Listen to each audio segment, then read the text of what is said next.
Sir నమస్తే sir. నమస్తే sir. ఎవరు సార్ నేనండి, అంటే ఏలూరు జిల్లా జంగారెడ్డి అండి. చెప్పండి సార్. సార్ 2 days బ్యాక్ ఒక చిన్న సైబర్ ఫ్రాడ్ జరిగింది సార్ మాకు.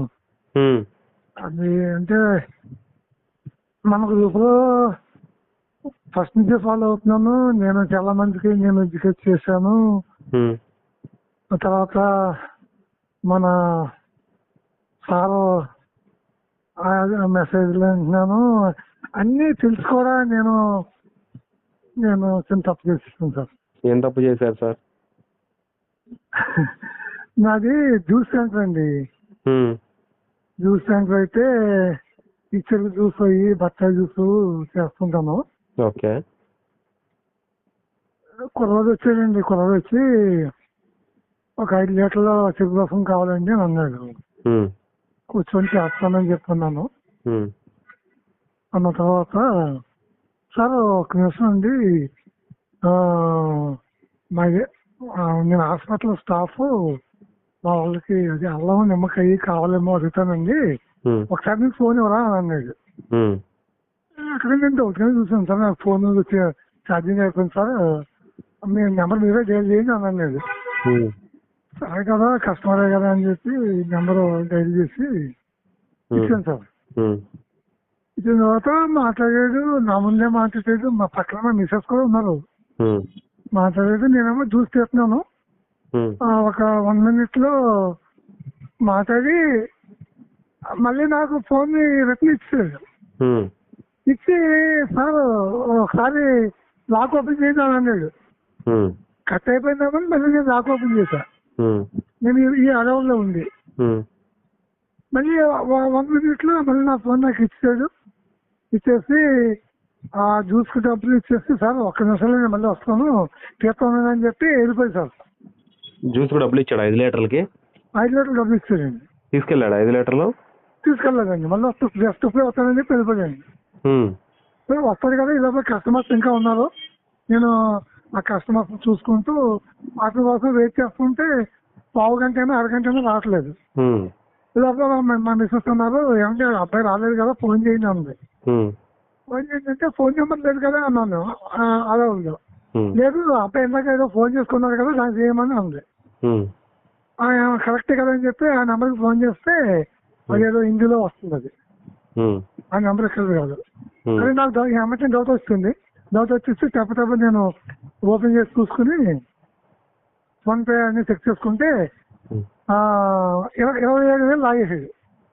27,000 లాగేశాడా? లాగేసాడు. అంటే ఫస్ట్ 75,000 కొట్టాడు, ఫెయిల్ వచ్చింది. మళ్ళీ మా 50,000 కొట్టాడు, ఫెయిల్ వచ్చింది. 35,000 కొట్టాడు, ఫెయిల్ వచ్చింది. 25,000 కొట్టాడు, అయిపోయింది.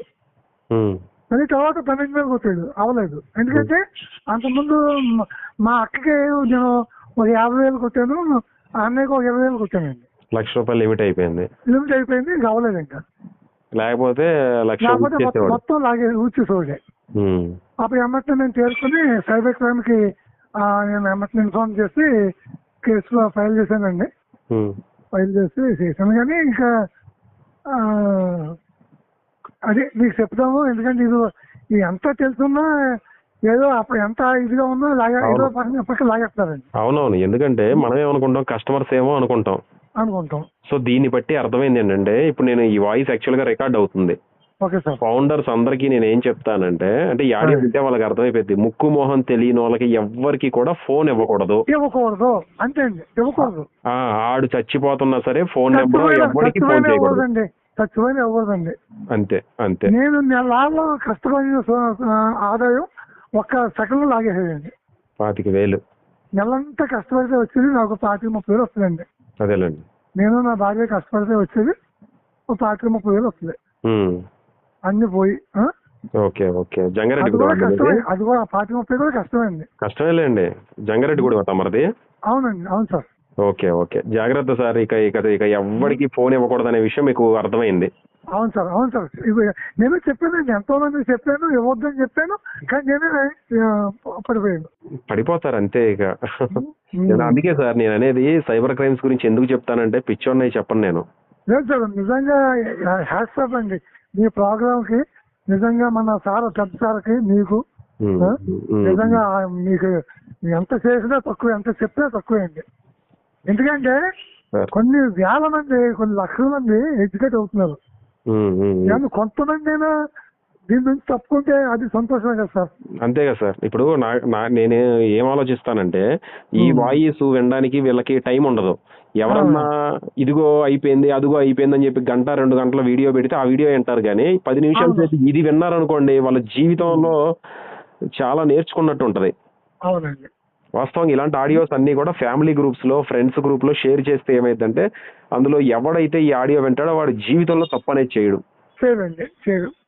నేను అందుకే కాల్స్ రికార్డ్ చేసేది దేనికి అని అంటే, అరే దీనివల్ల ఇలాంటి క్రైమ్ మళ్ళీ ఎవడో చేయకూడదు నా అనేవాళ్ళు.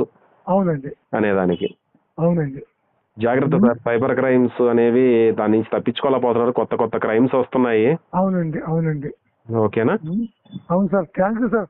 అంటే మీకు చెప్తే మీ ద్వారా 10 మంది తెలుస్తుందని చెప్పి నేను మీకు చెప్తున్నాను. అవునులేండి. చెప్తేనే కదా సార్ తెలిసేది. చాలా మంది చెప్పరు. అవునండి. సరే సార్. అవును sir. Okay. Thank you sir. జాగ్రత్త సార్. అలాగే సార్. గైస్ విన్నారు కదా, చాలా జాగ్రత్తగా ఉండండి. నాకు కూడా రీసెంట్గా ఒక సిచ్యువేషన్ జరిగింది. నేను మా వైఫ్ సిటీకి వెళ్ళామన్నమాట. సో అక్కడ పనులన్నీ ముగించుకున్న తర్వాత బండి ఎక్కుతున్నప్పుడు సడన్గా ఒక పర్సన్ వచ్చారనమాట.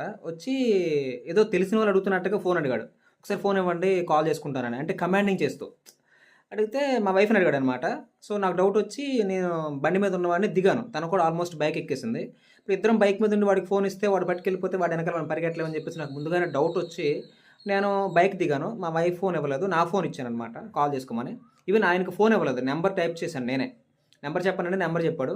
నెంబర్ టైప్ చేసిన తర్వాత నేను కాల్ డయల్ చేశాను. కాల్ డయల్ చేస్తే ఆల్మోస్ట్ చాలా సేపు తర్వాత కాల్ లిఫ్ట్ చేశారు. లిఫ్ట్ చేస్తే ఆయన చాలా గాబరగా మాట్లాడుతున్నాడు అనమాట. చాలా గాబరగా మాట్లాడుతున్నాడు. సో మాట్లాడుతుంటే ఒక 1 మినిట్ మాట్లాడాడు. మాట్లాడిన తర్వాత వాళ్ళు ఎక్కడికో రమ్మన్నారు. సో వెళ్ళిపోతున్నాను అనమాట. నేను ఫోన్ తీసుకున్నాను తన చేతిలో నుంచి, ఎందుకని మంచిదని. తీసుకున్న తర్వాత ఇంకా తీసుకోలే, మళ్ళీ వెంటనే అదే నెంబర్కి మళ్ళీ డయల్ చేశాడు. ఇప్పుడు ఒకసారి కాల్ చేశారు ఆ పర్సన్కి, ఎవరో లిఫ్ట్ చేశారు అవతల ఆమె. పలానా దగ్గర ఉన్నా రమ్మని చెప్పింది. ఫోన్ నాకు కట్ చేసిన తర్వాత నేను తీసుకోవడానికి సిద్ధంగా ఉన్నా. వెంటనే అదే నెంబర్కి మళ్ళీ అతనే డయల్ చేశాడు. డయల్ చేసి కాల్ కలపడానికి ప్రయత్నిస్తున్నాడు. నేను ఫోన్ తీసుకున్నా.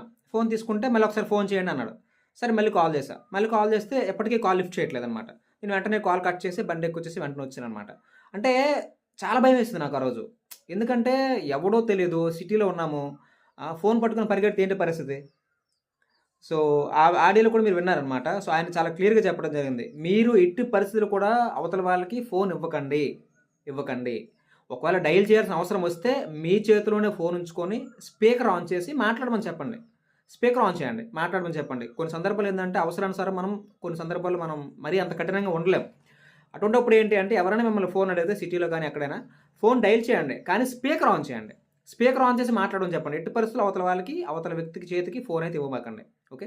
సో ఈ రీసెంట్గా సైబర్ క్రైమ్స్ చాలా పెరిగినమాట. సో మనం ఎంత జాగ్రత్తగా ఉన్నా మళ్ళీ ఏదో రకంగా మనల్ని సైబర్ అటాక్ చేస్తూనే ఉన్నారు. కాబట్టి బీ అలర్ట్. ఓకే. సో ఇది నా లైఫ్లో జరిగిన సంఘటన, రీసెంట్గా జరిగిన సంఘటన మీతో షేర్ చేసుకోవాలనిపించింది. సో ప్లీజ్ బీ సేఫ్ అనమాట. And thank you so much for more updates like this, for more talks like this, please do subscribe to our channel. Okay. So మీ లైఫ్లో ఏదైనా ఎక్స్పీరియన్స్ జరిగితే కింద కామెంట్ బాక్స్లో కామెంట్ చేయండి. Thank you.